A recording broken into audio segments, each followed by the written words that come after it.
Film की शुरुआत में हम एक लड़की सीता को देखते हैं जो अपने भाई के साथ एक कब्र खोलती है और उसमें लेट जाती है। सीता यह जानना चाहती थी कि क्या लोगों को उनके बुरे कर्मों के लिए मौत के बाद सजा मिलती है। जैसे ही कब्र बंद होती है, सीता एक कैमरा चालू कर देती है। बाहर एक सांप कब्र में घुस आता है जिसे उसके भाई ने नहीं देखा। सीता का यह अजीब प्रयोग उसके दर्दनाक अतीत से जुड़ा है। उसने अपने माता पिता को एक बम धमाके में खो दिया था, जिसके बाद उसके मन में ये सवाल उठा कि अच्छे लोग क्यों दुख पाते हैं जबकि बुरे लोग बिना किसी परिणाम के बच जाते हैं।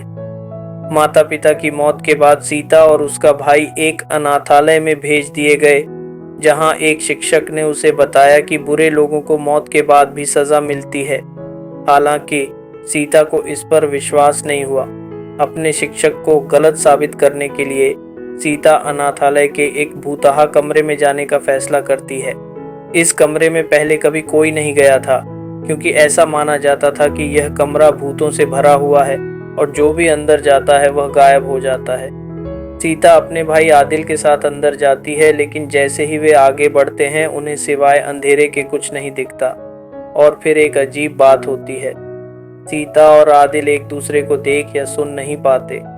सीता अपने भाई को लेकर परेशान हो जाती है और जैसे ही वह आगे बढ़ती है, उसे एक बच्चा दिखाई देता है जो बहुत डरा हुआ है। ये कोई साधारण बच्चा नहीं बल्कि एक आत्मा है। बच्चा अपना नाम इस्माइल बताता है, लेकिन उसकी आवाज़ और अंदाज डरावना होता है। सीता डरकर टनल से बाहर आ जाती है, जहां उसे पता चलता है कि आदिल और गांव वाले उसका इंतज़ार कर रहे हैं। वे फिर से अनाथालय में रहने लगते हैं, लेकिन सीता के मन में ये सवाल बना रहता है कि इस्माइल की आत्मा उस टनल में कैसे आई। सीता को लगता है कि इस्माइल की आत्मा किसी वजह से भटक रही है। वह अनाथालय के शिक्षकों और कर्मचारियों की बातें सुनने लगती है। एक दिन जब एक शिक्षक और एक देखभाल करने वाला आपस में बात कर रहे होते हैं, सीता को इस्माइल की असली पहचान का पता चलता है। उसे पता चलता है कि यह अनाथालय एक बहुत अमीर आदमी का है, जिसने इसे अच्छे मकसद से नहीं बल्कि अपने फ़ायदे के लिए बनवाया था। उसने बेसहारा बच्चों का इस्तेमाल किया और अपने मनपसंद बच्चों को ले जाता था। इस्माइल भी उन दुर्भाग्यशाली बच्चों में से एक था जिनके साथ अन्याय हुआ था। इसी वजह से उसकी आत्मा उस टनल में भटक रही थी। सीता को पता चलता है कि इस बार उस अमीर आदमी ने आदिल को चुना है।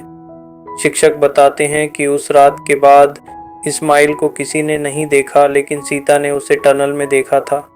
अब सीता तुरंत अपने भाई को बचाने के लिए जाती है, लेकिन वह अपने भाई को पकड़ने से पहले ही उसे दो हाथों में पकड़ लेती है।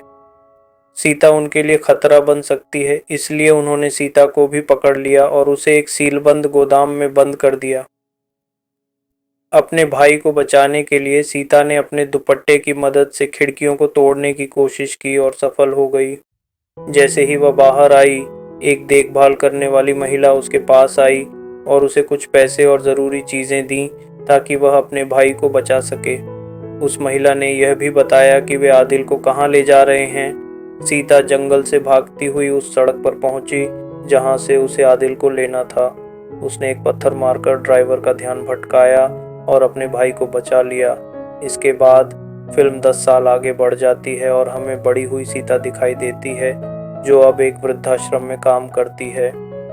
समय बीत जाने के बावजूद सीता के मन में अपने माता पिता की यादें ताज़ा हैं। उसे यह विश्वास हो चुका है कि बुरे लोगों को मौत के बाद भी कोई सज़ा नहीं मिलती। वह इसे साबित करने के लिए किसी भी हद तक जाने को तैयार है। सीता ने अपने अनाथालय के मालिक को चुना, जो अब वृद्धाश्रम में रह रहा था। उसने उसके सारे बुरे कामों के सबूत इकट्ठे किए और उसे नशे में धुत करके अपने पापों का कबूल करवाया। जब उसे अपनी बुरी हरकतों का एहसास हुआ तो उसकी मौत हो गई।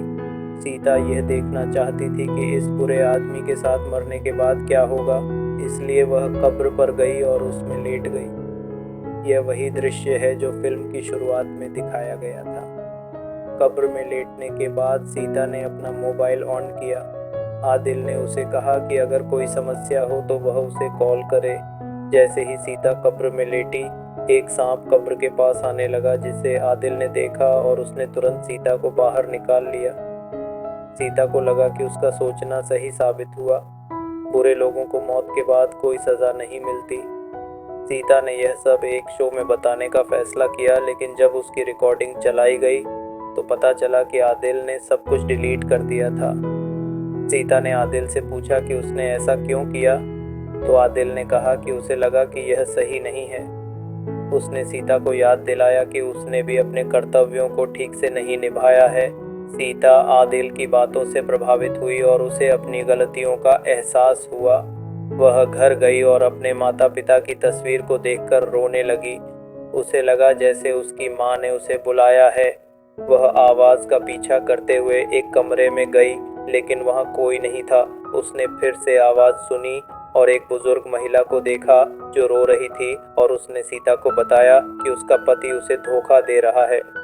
सीता ने उस बुजुर्ग महिला की मदद की और उसे सांत्वना दी, लेकिन रात को वह महिला गलती से वॉशिंग मशीन में फंस गई और उसकी मौत हो गई।